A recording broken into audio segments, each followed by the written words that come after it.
Here's some rules for pattern language. Number one, just look up here, and then you'll write it down. I want you to get the understanding. You see what I'm doing? I want them to demonstrate understanding before I allow them to write, because I keep interrupting that pattern of having to write without understanding. They want to write so they can memorize later. I want them to pay attention and understand so they don't have to memorize ever. Because when you memorize, when you understand, you don't need to remember the exact words. You can always write it out in your own words. But if you're looking at your notes, writing word for word, you can't understand. So look up here first. Yes? One of the rules for patterns is they have to use the right thing. Remember what I said? If you can put it on a chart, a graph, or prospectus, it's the wrong thing. So they have to use the right thing. So you can write that down. It uses the right thing.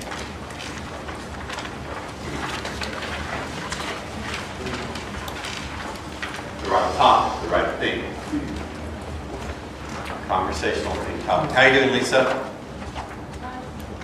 You bored?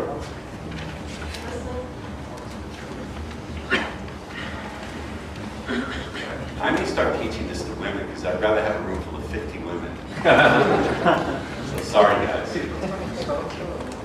10 in the morning. Are you enjoying this? This is not bad for the first evening, is it? That was very good. Okay, so you have to have the right thing, the right topic. Another element is patterns should address the emotional processes and states and subjective experiences that you want her to go through. So it's the feelings, feel attraction, feel whatever. So they should address the feelings and the states of mind and the emotions that you want her to undergo. Does that make sense? Mm-hmm. Yes. Yes. Pattern should also be, does that make sense? Yes. Yeah. Look up here when you finish writing that. Pattern should also be delivery vehicles for suggestions and commands. Yes? Pattern should be delivery vehicles for suggestions and commands that use weasel phrases and that use ambiguity as to who's being referred to. Look up here and don't write. Get the understanding. Patterns should also be delivery vehicles, you can write in a moment, for it. So when I see that their heads go down and they're writing before they can possibly understand it, I bring their attention back out. Patterns are also delivery vehicles for suggestions and commands and ambiguity as to who's being spoken about. So, and suggestions, commands take the form of feel that, do that, feel that happening. Recognize that's happening. Feel, do, recognize, realize. Commands. Feel that, do that, recognize, feel that growing, feel that happening. And suggestions take the form of that's what's happening. That's what's happening. That's taking place. That's what's taking place now. You understand? And I also said ambiguity is to who you're referring to. So you say, it's like you realize that's happening. Well, does that mean it's happening with the people you're describing or between you and her? You understand? So a good pattern also uses ambiguity as to who you're referring to. Are you referring to the people you're telling the story about or what's going on between you and the woman? You understand that ambiguity? Yes. Yes. Look here before you write, so they don't totally get it yet. You understand the difference between that and the wrong way to do it, which is, and you realize that's what's happening between you and me, Debbie, right now. Right? Yes. That's being specific. Here you want to be vague. By being vague, look here. I want you to demonstrate understanding. When you're vague, what happens? The unconscious mind goes on a search and tries to find all available meanings and applies all available meanings. So the unconscious mind says, oh, is he talking about the people in the story? Is he talking about he and I? The unconscious mind says they're all true. It's both true about the people in the story and it's also happening between he and I. This takes place unconsciously, they're not aware of it. You understand? Mm-hmm. Understand how the tool works and you understand how to apply the tool. Does that make sense? Yeah. Mm-hmm. Do you see now why I'm not just letting you write and memorize? Mm-hmm. Yes? Yeah. Do you? Yes. Okay. So patterns should also be delivery vehicles for commands, suggestions, and ambiguities to who's being referred to. Yes? Yeah. Hold on. pattern should also require her participation and incorporate her trans words. Pattern should require her participation and incorporate her trans words. Let's discuss that. I know you have a question. Now, Jack and Tony, I'm going to make them explain to me what that means. They're going to have to participate if they want to go through. So what do we mean by that? Why is it important to incorporate her trans words and require her participation?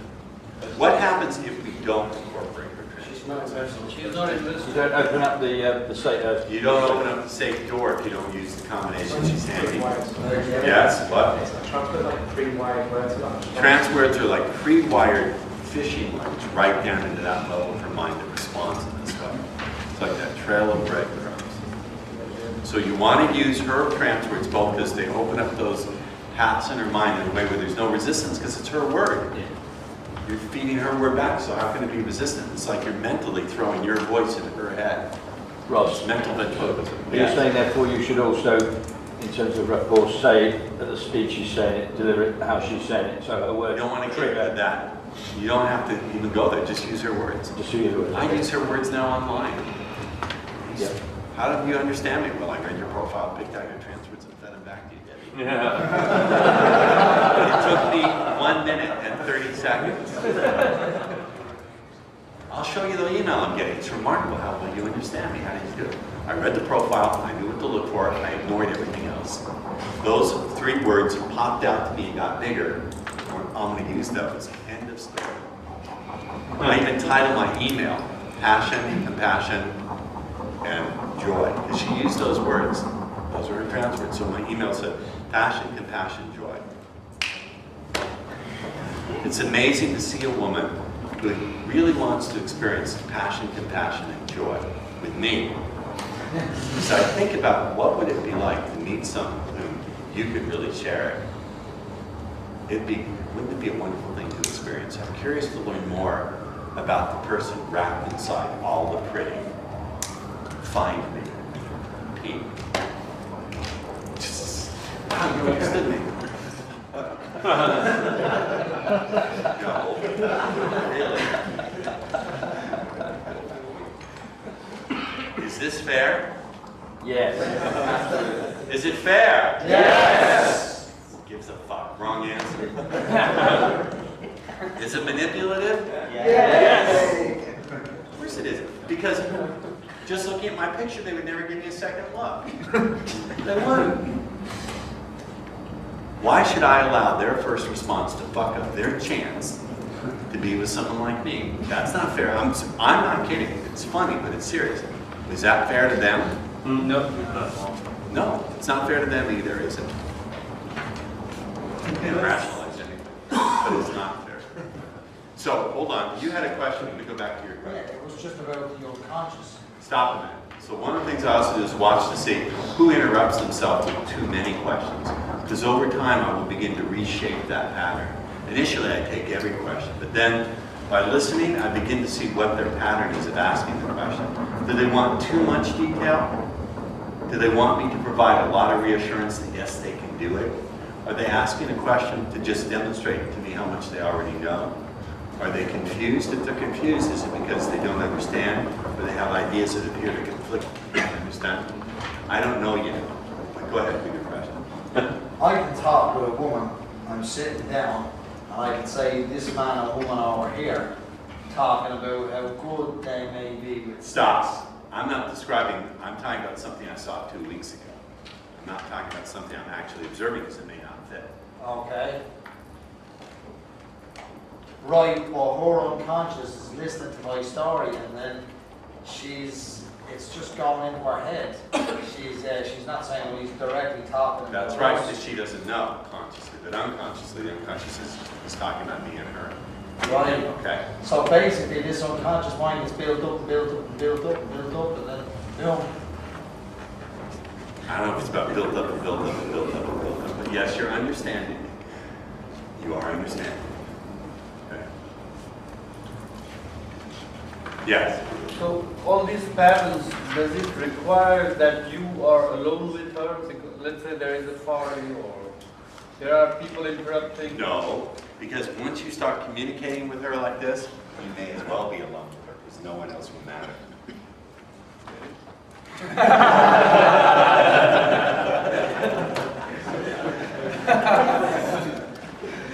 You don't need to take the girl into physical isolation if you're so fascinated that no one else exists in that room. Oh, there goes MM method again down the tubes. You don't need to take a girl into isolation if you're so fascinating no one else exists in that room. Oh. You see how they're not thinking at the right level? Yes, Eric. Yes. How's your comic going? It's coming out in 3 weeks. Huh? Volume 2. Good for Coming you. out in 3 weeks. Good. You said play a fun game, and then you followed that by going into a deeper, Yeah. something more meaningful. And you said about fractionating that.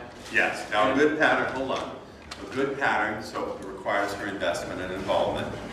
Because if we get her invested, then she's getting, first of all, it's more real to her. And second, she's going to be giving us words that we can feed back, right? So a good pattern gets her to invest and incorporates her answers, right? We got that? A good pattern also fractionates back and forth between.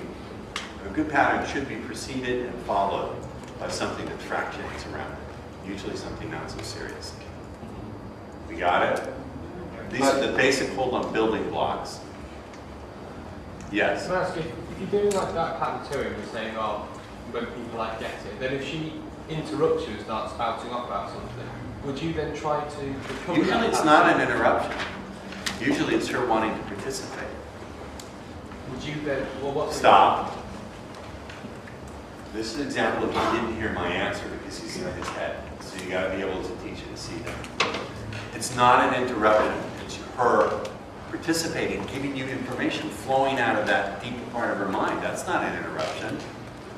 That's her feeding you the answers because her unconscious likes the whole thing. So it's not an interruption, usually. You're talking about her changing the topic completely? What do you mean by interruption? Yeah, if she, yeah, basically she interrupts you and sort of changes the topic as well. I mean, would you try to recover? I've never had it happen. Okay. Not once. I've had women show no interest in the topic to begin with. I've had women not participate, so it's like pulling teeth, so I walk away. I've had women show a bad attitude, so I go, they're not worth playing with me, goodbye. I'm not of a mind to give a gift to someone who's not of a mind to eagerly, gratefully accept it. I'm kidding. Yes, Eric. Still about the fractionating. Yeah. I think, was that when you brought up the example with the candy as a girl? Or Yeah. could it be anything, you said, from the 3 other levels of the mind, something less personal? Yeah, yeah. A good pattern is preceded and followed by a fractionation of something that's lighter in tone. Are there, A good pattern, usually, not always, is preceded by something that's lighter in tone, and it's followed by something that's lighter in tone. Does everyone know what I mean by the word precede? It means come before. yeah. Good pattern has something before it that's lighter in tone, and it's followed usually by something after it that's lighter in tone. Because we're fractionating back and forth overall. These are the elements of a good pattern. But you gotta have the right topic, so there's connections. Another topic, that's just one topic. I haven't given you the other 5, have I? There's 5 more. So I've got a big overall loop. The big overall loop is topics and themes. And within that, I have to work with their understanding. I have to answer their questions. I have to get them participating, demonstrating that they understand what I'm doing. Yes. What is your name, sir? Vijay. Love it. So you suggest, when talking of a fractionation, pattern 1 fractionation, pattern 2 fractionation, is it what you suggest? He says, do I suggest pattern 1, fractionation? Pattern 2 fractionation. Pattern 2, fractionation. Yes, but pattern 2 is all. Pattern 1, fractionation, then pattern 2. Yes, but fractionation is a pattern of seduction, even though it doesn't require a lot of language. Anything that moves the transaction along is a pattern. Touching in the right way is a pattern. But language pattern, fractionation, language pattern 2. The language pattern 2 is going to incorporate all the responses we got from language pattern 1. We're not just going to leave them behind. Think of the metaphor of an avalanche. To create an avalanche, you don't have to shake the whole mountain. You just have to know the vulnerable spot and make sure the snowball starts from there so it keeps rolling down the hill. So the next pattern we're going to do is going to incorporate all those juicy responses, verbal and nonverbal, that she gave us in the first one, and all the information we gained about her seduction map of the world. You understand? And at each point, we're tugging the safe door. If it's ready to swing open after the first pattern, are we going to keep talking? No. Yes or no? No. Yes or no? No. Yes or no? No. You're not answering. Yes or no? No. So remember, one of the metaphors to carry along with you is opening the safe. Opening the safe. Tugging that safe. Ross, should you fractionate, say, 2 or 3 times on each thing? So if it's connection you're going for, should you fractionate 2 or 3 times on that before you then move on to the next? I can't give you an exact number, but I'm always fractionating. That's how I do this. Can you give another example of fractionation? Sure.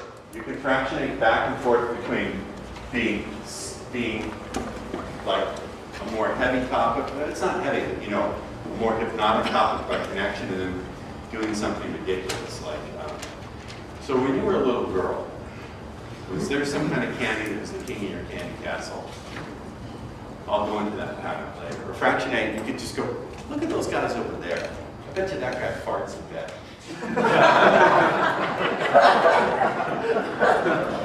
So anyway, something like that. Point to something in the environment again. Remember, you started by looking at the environment.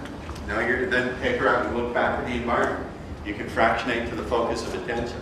The focus of attention was you and her speaking, then focus outward again. So you can fractionate whether it's paying attention to each other or to the environment, right? You can fractionate among being serious and being funny. You can fractionate inside of a pattern.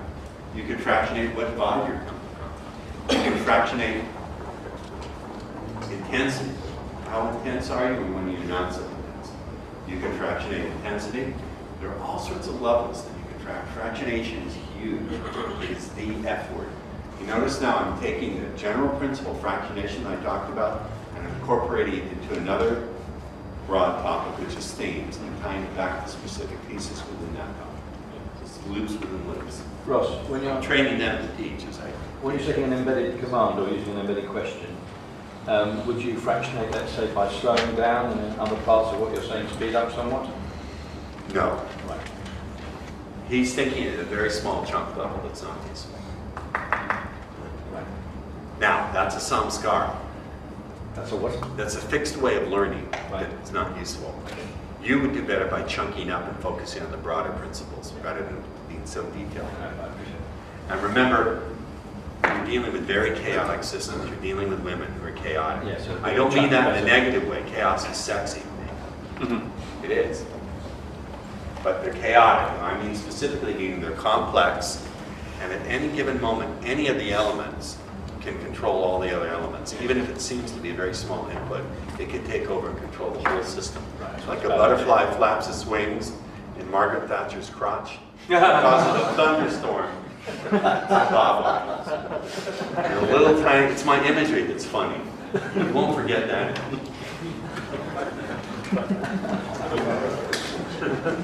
Are you getting this? Yes. Yes. Now, before you walked in that door, you didn't even know to think about fractionation, most of you. Now you're asking good questions about where do I apply it? What level do I apply it at? So it tells me that it's going in. I'm starting to get it. Yeah? Yeah, yes, yes. Another theme is indulgence. So there's connections, there's indulgence. What kind of things do we indulge in? What we like. Indulgence, I lump indulgence, escape, fantasy, and adventure as one theme. So there's another. Indulgence, escape, fantasy, adventure. To me, they're all a general theme. I clump them into one theme category. Indulgence, escape, adventure, fantasy. So that's another. You done for the night, babe? I am, sorry. Gotta go home. See you tomorrow? Yeah, absolutely. Right. Ta-ta! Are you following this? Yes. All right. Indulgence, escape, fantasy, adventure. Would these be useful things to get a woman talking about? Yes. Yes. Oh yeah? You think? Oh, yeah. Here's a good one.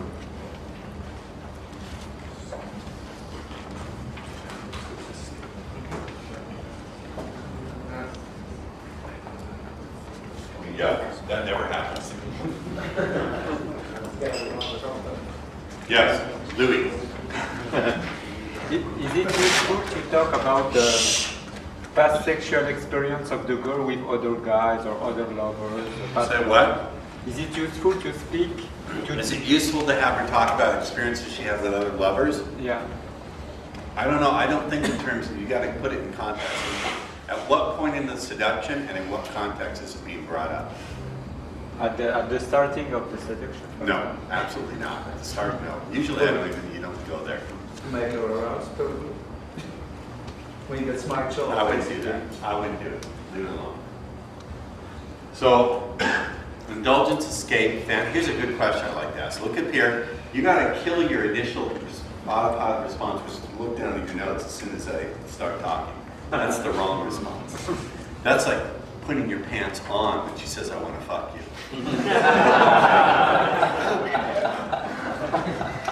Okay.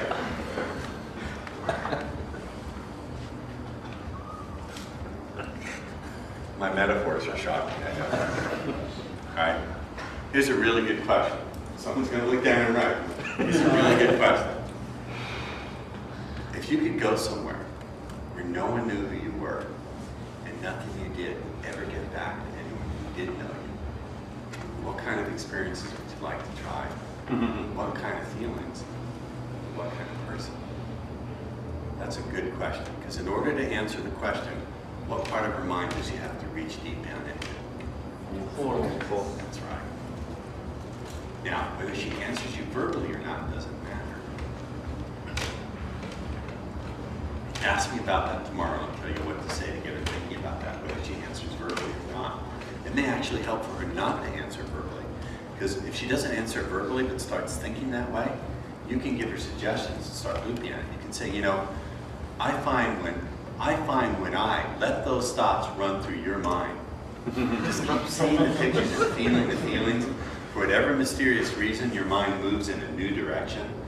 It's like there's another part that you want to take on.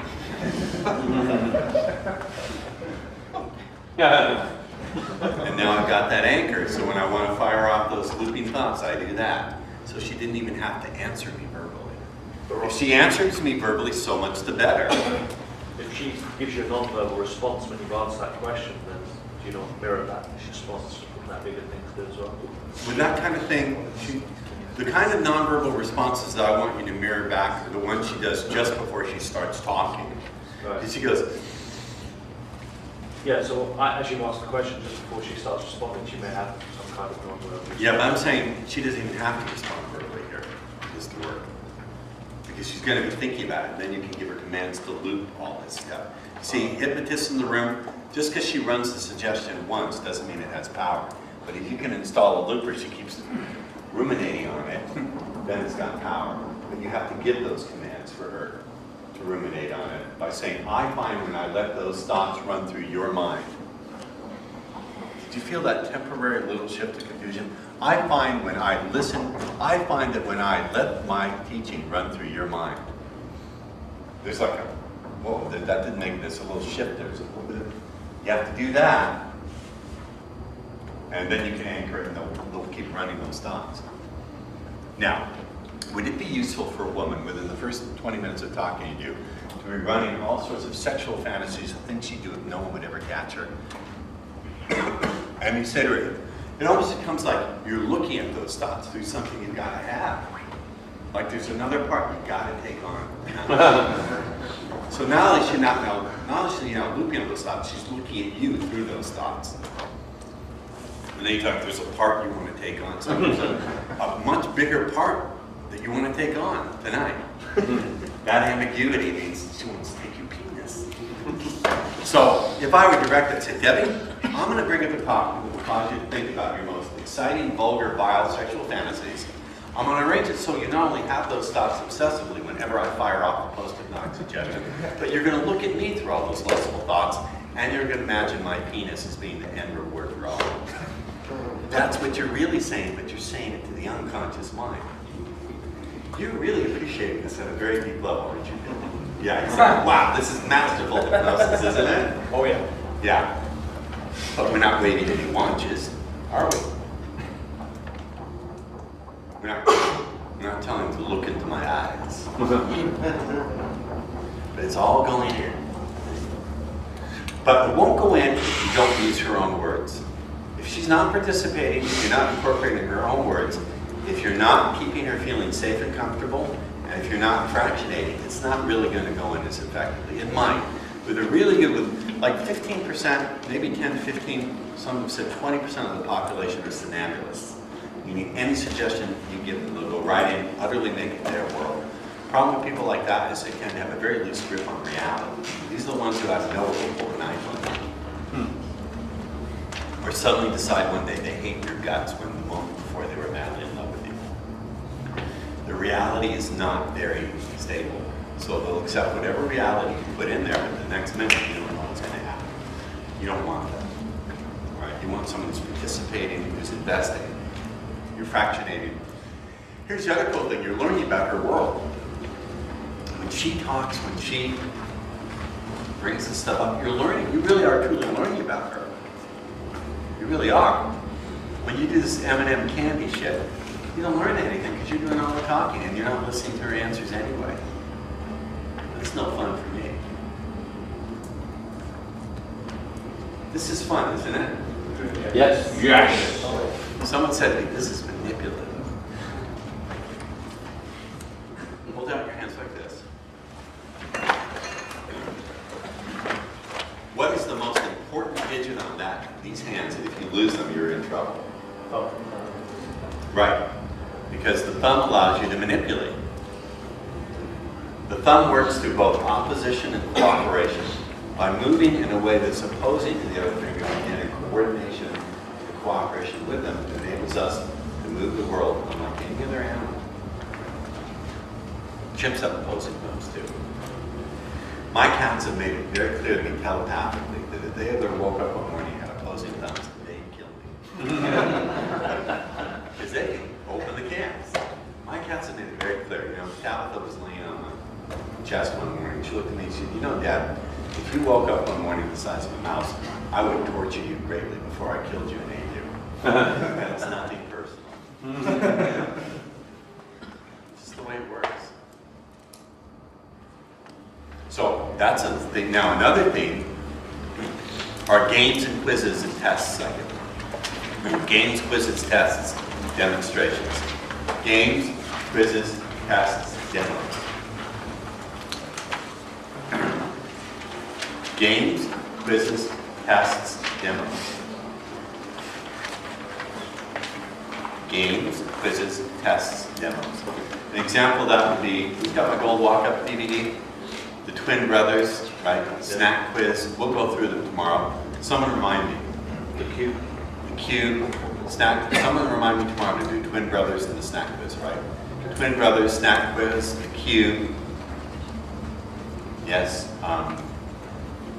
They use that all the time. SRT, signal recognition, when you have them imagine what's the first flow of feeling you get. Now watch them. Anything where Debbie has to participate. Like handwriting analysis, that's one of them.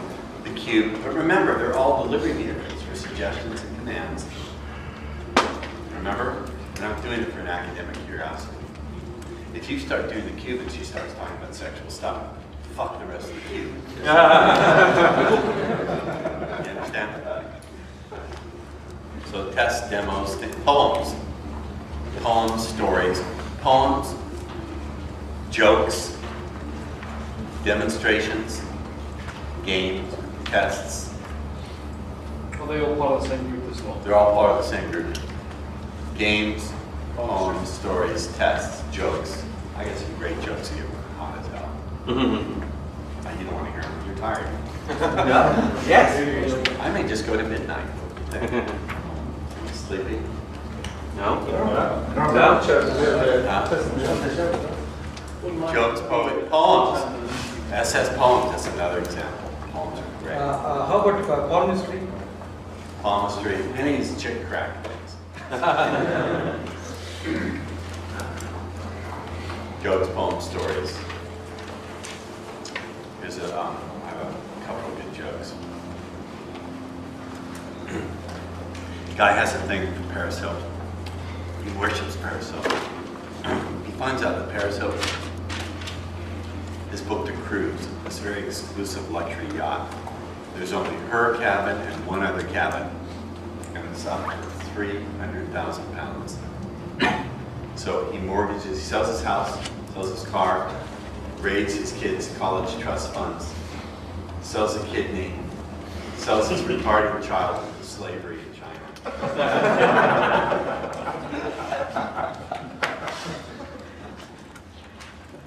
Pays the 300,000 pounds and he gets that cabin right next to Paris Hilton.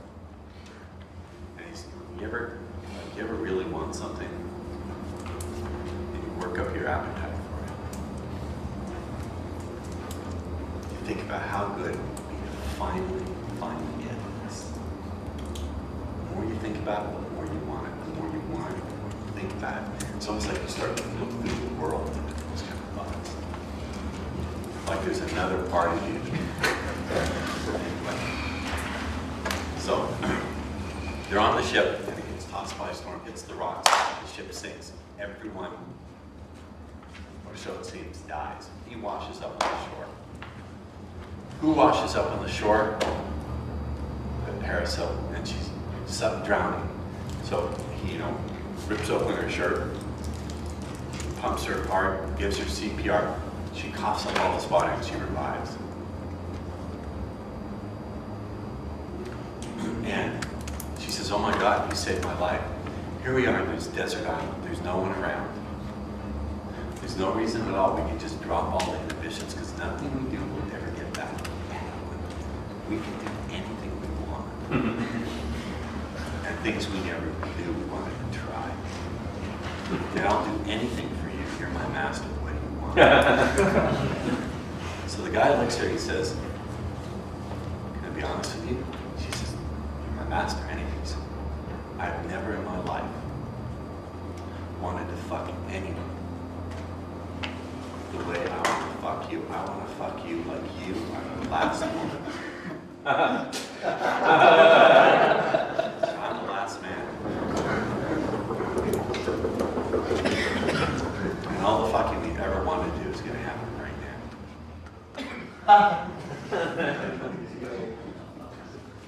Now, who am I really talking? And you see girls going,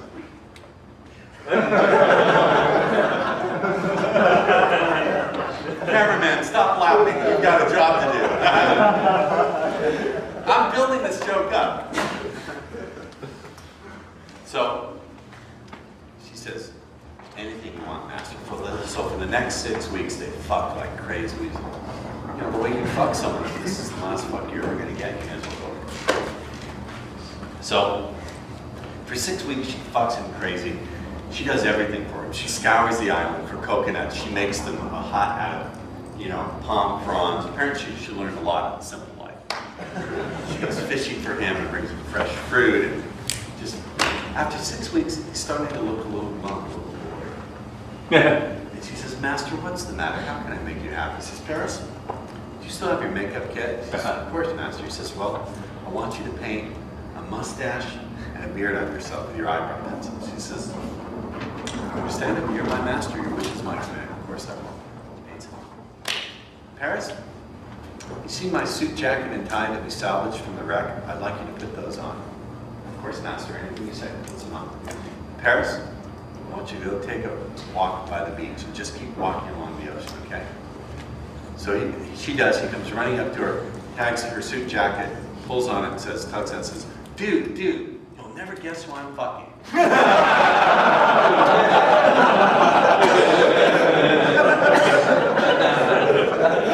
So anyway, when you were a little girl,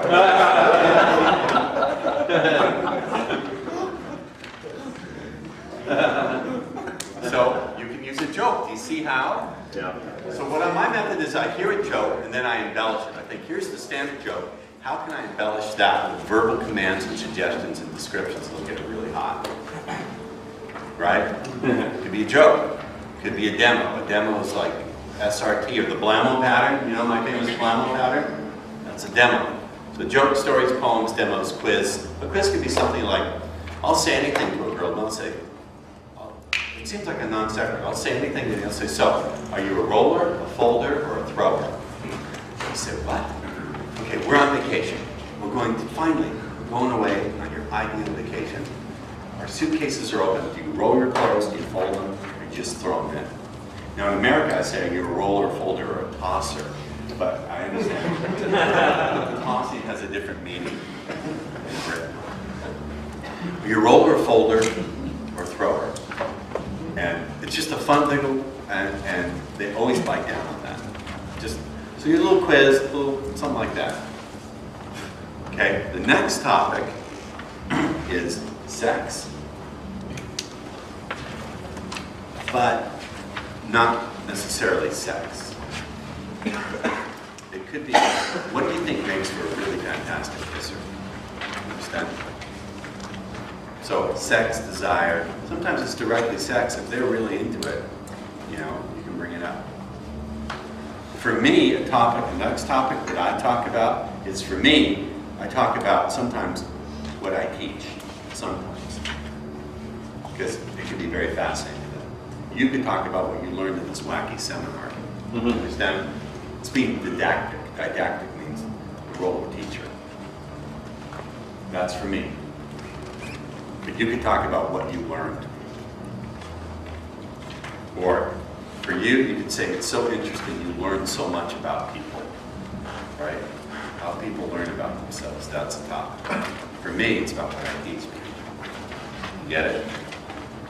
And the final topic. Can you give us a quick example of that? Of what I teach? Sex one. Sex? Yeah. If they're into it, and they're starting to get really sexual with you, just go blatantly into it. If they're getting really sexual with you, you can say, so what's the wildest thing you've ever done? If they start with the topic, I never introduce sex, I let them bring it up. And if they bring it up, I'll talk to them about it. They gotta bring it up first. But you can also talk about things that are sort of sexual, like, so what do you think makes for an absolutely fantastic kiss? Right? And as they describe it, they're gonna go through what it would feel like to kiss them. I don't start with that topic, I let them bring it up. But if they bring it up right away, I know they're a tease, so I don't do it. But deep in the conversation, if they start bringing it up, if they say something like, you know what, I think the girls just need a really good fucking sometimes. You look at them really. So if that were to happen, how do you think it would start? You understand? If they bring it up, I'll bring it up. But you can bring up kissing and that sort of thing. And another topic is, I bring up what I teach sometimes because it's useful for me. So you could bring up about what you learned at a wacky seminar, or how you learn so much about people. Understand? I learned so much about people by learning how they connect with their desires. Right? Do you get it? Yeah. The final thing is observations that I have about them. Observations, intuitions, or challenges that I throw their way. Hold on. Observations, I meant intuitions I have about them, or challenges I throw out there. So I was just picking up when we walked out of the break for those two girls walking out of the seminar but didn't look too happy. Yeah. But then straight away they sort of lit up. Yeah. I said, boy, that doesn't look very interesting. You notice what I did? A little thing where as I was walking away from them, I said, that doesn't look too interesting. Why? Because they didn't look like they were too interested in talking to anybody. So, observations, intuitions, challenges. Observation, intuitions, challenges.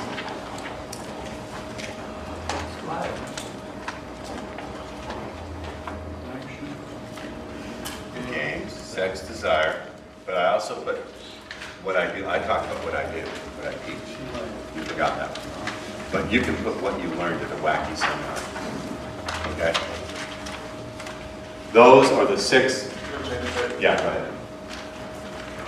Any questions? I'll take questions for 5 minutes, then we're going to wrap it up. It produces tremendous suffering, and it makes the learning process very difficult. If you can drop that, you do really well. So one of the big pieces of speech seduction is learning technology, learning how to learn from your mistakes, and shutting down all that rumination so it doesn't ever have to happen ever again. If you were to take that same process of dwelling on mistakes and lift it out of you and virally put it in the head of someone who's really good with women, what do you think their life would look like 3 months from now? Here's an exercise to do. Tomorrow, I want you to go to a public place and look at someone that looks like they're very happy in their life. And imagine that program of dwelling on mistakes over and over. You're planting it in their head. Imagine what they'll look like 3 months from now after running that 24/7. In all the important areas of their life. How do you think they'd look? What would happen? I want you to do this. I realize it's an assignment to do that drill. I mean it. My mother used to shake her finger at me to make a point. I mean it. I'm completely serious. Do the drill. Because when you see it, you'll begin to understand it. It's not that you're fucked up or anything. It's just you're running shit that's getting in the way. Does this make sense? Yes. I want you to do that drill. Just pick people who look like they're really happy in their life and imagine you're putting that bad programming into their head where they dwell on every mistake over and over and over and over and over and over. And then imagine what they'll look like 3 or 4 months from now. What their life will feel like. Are you going to do it? Do it. So that's the first piece. The second piece of speed seduction is building energy and vibe. Understanding how energy and vibe attracts someone. Learning how to build that. That's a lot of fun. Third piece are the language patterns. You guys all love that shit, don't you? That's the third piece, the language patterns that turn women on. Women want, oh boy, I'm getting good at this stuff. I'll show you some games I'm playing with some people on the internet. Do you have my computer? Oh, where's my computer? Okay, well that's all right. We'll get to it later. Sorry. You can do a lot of language. And basically, those are the pieces that you're going to be learning this weekend. So, are they working on cooling down the room? Yes. All right. Check in with them in like another 10 minutes because it's getting warm in here. All right, any questions so far? I'm going to take a little pause. Any questions? Yes, sir. You know when You're not French, are you? I'm not. Is that microphone set up, mate? It doesn't need to be up here? All right, go ahead. You know when you're saying how when you do like meditation, you can work out different signals, you know, you can take what's good and what's causing Right. a crash. Is it going to be able so you can do it for other situations as well, not just with women, but with hearts? Yes, of course. Of course. The greatest thing that's happened to me is developing a really good meditation practice. Not because it's new age or airy for granola eating sensitive new age guys. Trust me, I'm not. But because it's a practical tool for quieting the mind and seeing into it. Trust me, here's something that's true. When you go to change a very important area of your life, where you have a very strong set of fixed patterns, fixed ways of thinking and responding, stuff will come up. When you start to do this stuff, it's very likely at some point, all of your old bullshit will come up. I can't do this, this is too scary, I'm only going to fail. When things come up, you have two choices. You can stuff them back down, or you can buy into them and get re-hypnotized. Those are the two bad choices. Or you can try to push through the pain. So there's 3 bad choices. You can buy into all this old stuff that comes back up. Do you understand what I mean by buying into it? Like believing in it, swallowing it back down. You can do that. You can suppress it, just push it down. When you push things down, you ever kink a garden hose? You ever take a hose with water and kink it? What happens? It was all pressure. Can we turn that off? Thank you. Please turn off your phone. Who is it? Who's this? It's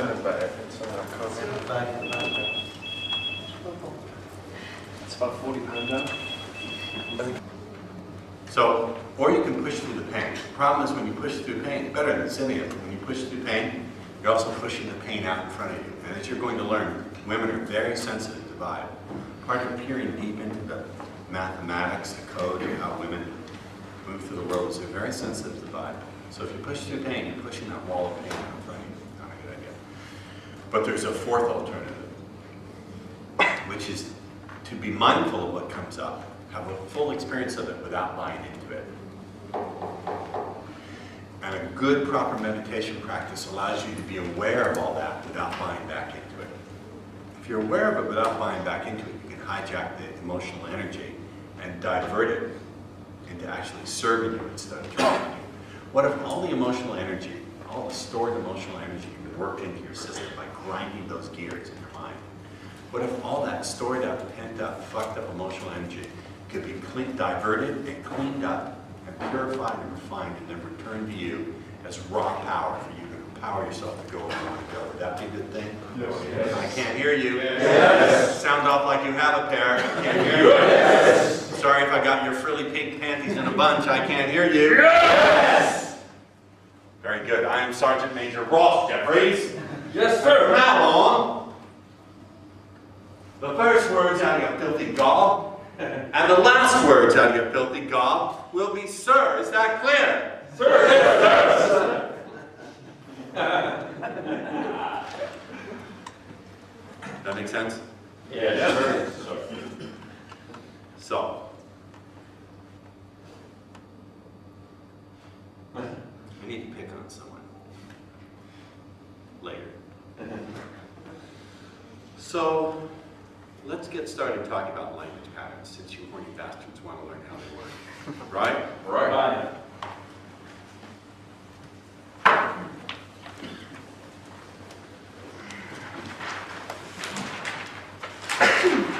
Now, I should say, part of your job as a speed seducer is testing women to see how open they are to this. Speed seduction is not the tool to get laid with every woman you see. Rather, it's a way of filtering for those women who would be fun and good and sexy and hot to be with, who otherwise might not give you a fair try. You understand? Some women are just not going to be open to this. And there are other women, and here's the real tricky thing. Look here. Don't write. There are some women who will be open to it, but you have to do all the talking. You have to talk constantly, and you have to uphold them in that transaction. The problem with women like that is they're not a lot of fun, and you're going to have to do that throughout the whole time you're with them, whether it's one night, 5 weeks, or for years. I would prefer to look for women who are fun, adventurous, have some sense of what they want in life, know how to participate along with me. I don't want to make this wisdom tooth extraction.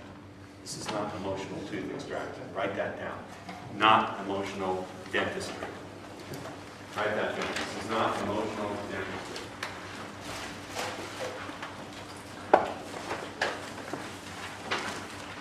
Isn't that nice? The Swiss person brought the chocolate. I'm sure. This is going to be to debate all those women out there. You're German? Because you were telling me about the German. No, a nice Swiss person. Lovely. I'll be giving all this chocolate out to the girls in the hotel. I'll be quite honest. Look here. This is not emotional dentistry. You're not going to use this to pull the emotional wisdom teeth of women who need you to do all the work. When you start to get good at this, you'll be able to screen within a minute whether she's a good candidate or not. The joy of this is you're going to get fantastic looking women who are also a lot of fun, who otherwise might not have given you a fair try. You'll be able to get them without having to date. And you'll be able to do it reliably and consistently, but it's not for every woman. So this is not emotional dentistry. Clear? So one of the things you should do, don't do it now, but one of the things you should do is make a list of the emotional qualities in the women who you want to use this with. Let's assume, look up here, we'll just assume that they're hot looking. We'll assume that's a given. Assuming they're hot looking, what are the emotional qualities that you look for? For me, I look for a sharp mind, a sense of adventure, someone who's already sexual and is into sex. It's not my job to convert her from being Queen Victoria to Lindsay Lohan. That's not my job. So she's already got to be into sex. She's got to have good knowledge of her body. She's got to be healthy, adventurous, giving. She's got to be attracted to men who are smart. I have my own list of things, and if they don't fit that, I screen them out. So part of this is learning to screen. Some of you saying, Ross, the only thing I'm screening for is a vagina that's alive. And not a direct relative. But lately, my mom's been looking pretty good. And so, but if you can screen, what happens is you become more attractive. The irony is, the choosier you are, the more choice you get. You can write that down. The choosier you are, the more choice you get. Now that seems utterly paradoxical to those of you who are going through a 5-year blood prep. Jack, you can giggle if you want. Was it the choosier you are? The choosier you are, the more choice you get. Yes, ma Pepe, le plus franchement. You have a point to make. Yes, and how about self-esteem? Is good for high self-esteem good or? I really didn't understand what word you said. I'm not having fun, but I didn't understand. Eric? You should pray for high self-esteem in the ground. He's French. Actually, if you want to understand self-esteem, what they're trying to say is, first of all, the person has an internal locus of control. They decide how they're going to feel about events and circumstances rather than feeling a certain way because something happened. They have a really good strategy for learning from their mistakes. So they have a lot of confidence because they know if they make a mistake, they'll learn immediately and grow more powerful. And third, they have a way of finding happiness outside of external circumstances. They have a way of being happy even if things aren't going their own way. Fourth, they have a vision of where they want to go that's not dependent on external support, but at the same time can take in information so they can adjust. Right? That's what I think they're trying to say is self-esteem. And 5, they have a really good explanatory style. If something happens that they don't like, they don't say it's because they're a loser or life hates them. They just say, well, something happened, I'll figure it out. That's what really high self-esteem is. But the way it's defined, it has no meaning, it doesn't mean anything. It's like saying, I have high moral wish. So, language. My proposition to you is that when women speak and when women hear language, they process it differently than we do. Not necessarily better or worse, it's just different. If you take a female brain, here's a female brain, right?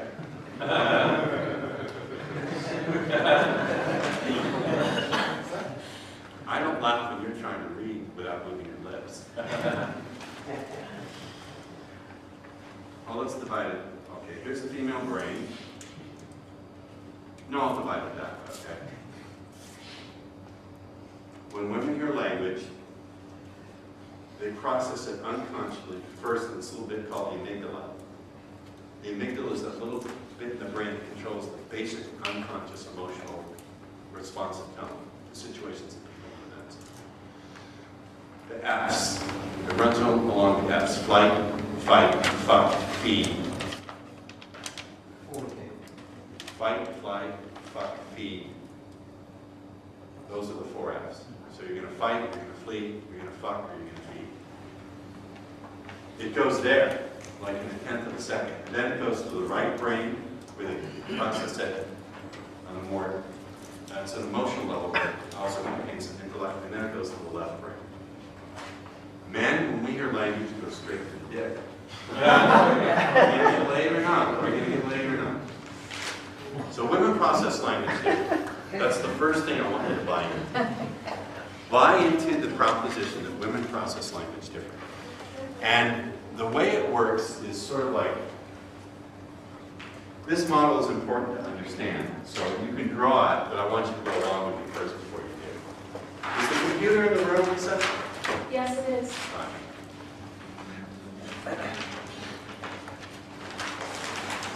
My basic theory, it's only a model, is that women have 4 levels to their mind.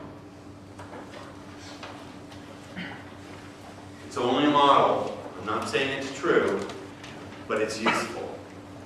The first level is what I call get it done. This is the get it done level. It's very simple. That's where they keep their checklist, all the things they have to get done. Can you have them check again? It's still very warm in here. I literally just come. Okay. So I just. There's the get it done level. We all have this. We're per checklist. I've got to get the car washed. I've got to get to school. I've got to balance my checkbook. I've got to cheat on my boyfriend. You know, it's all that stuff. And get it done. Make sense? Yes. Second level of mind is what I call the social programming level.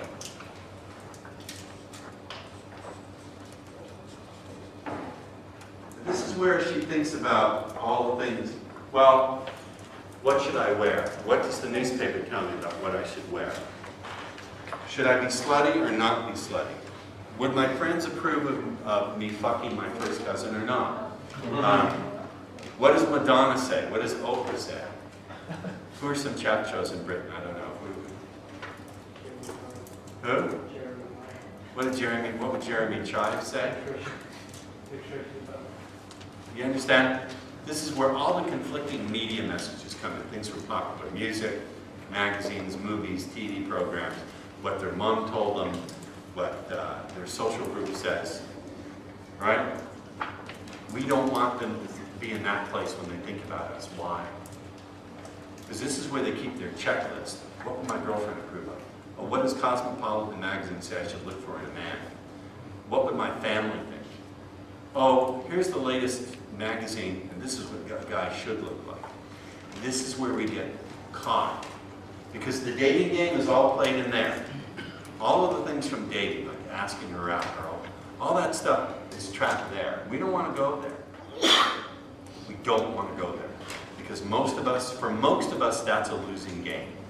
For most of us, that's like trying to play blackjack against the house. Yeah. We're going to have to count our cards pretty closely and try to cheat in that game. For me, here's my definition of gambling. You pay for all my bets. I get to pick what cards I draw, throw out the ones I don't like, and I get to see your cards before I bet. That game I'll sit down and play. But we can't win there. Now, there are certain styles of pickup, I won't mention them. They rely on playing a good game there. They rely on tweaking yourself to look like the kind of guy that women in that particular social group would approve of. So when those methods do work, I won't mention them, but there's a famous candy. You ever see those candies? They're chocolate coated with candy and they come in a bag and they're 2 letters. And, okay, give you a hint what method that is. When that method does work, that method is designed to tweak yourself so you act and look and live the lifestyle the guy women in that social circle who live in clubs would actually like to be around. It's the ultimate supplication because you're changing yourself to being the kind of person, the kind of life that women would be attracted to. That's the ultimate in supplication. We don't want to go there. I don't want to go there. Then the third one is what I call the illusion of choice. Now this starts to be a pretty interesting place to play. We can play here a little bit. This is what women, you ever hear a woman say, "You're just not my type"? You ever hear that? Yeah. Nowadays, when they hear that, when they tell me that, when they say, "You're not my type," I don't do that, or I have a boyfriend. This third level of mine, the illusion of choice. This is where she says, it's her typical responses. It's the autopilot programming. Have you ever heard things like, "You're not my type," or "This is going too fast," or "I don't do that kinky shit"? Right? Whenever I hear those phrases, mentally I hear the sound of a zipper opening. Some girl said to me, this is a couple of months back, she said, "I just want you to know that I'm just not attracted to you." And I said to her, "You know, if I had a nickel," what's the equivalent British pound of nickel? If I had a bob, for every time I heard that from a girl, just prior to her dropping her knickers, I'd be rich. I went, "Wait a minute, I am rich." then I walked away. I walked away. She said, wait a minute. And I changed the subject. I said, anyway, when you were a little girl, was there some candy that was the king of your candy castle? And she said, well, I like so-and-so. I said, isn't it interesting how when we're kids, the beginning of the same sounds and the same responses we'll have to adult pleasures start right as kids when we pop a piece of candy in your mouth and you really want to taste. Remember that? And even a cookie brought so much excitement from jumping up and down. Whatever happened to that ability to stop? It's so open to pleasure, you just couldn't stop bouncing around because there's something you wanted. So anyway, what I'll do is I'll go into something to pull it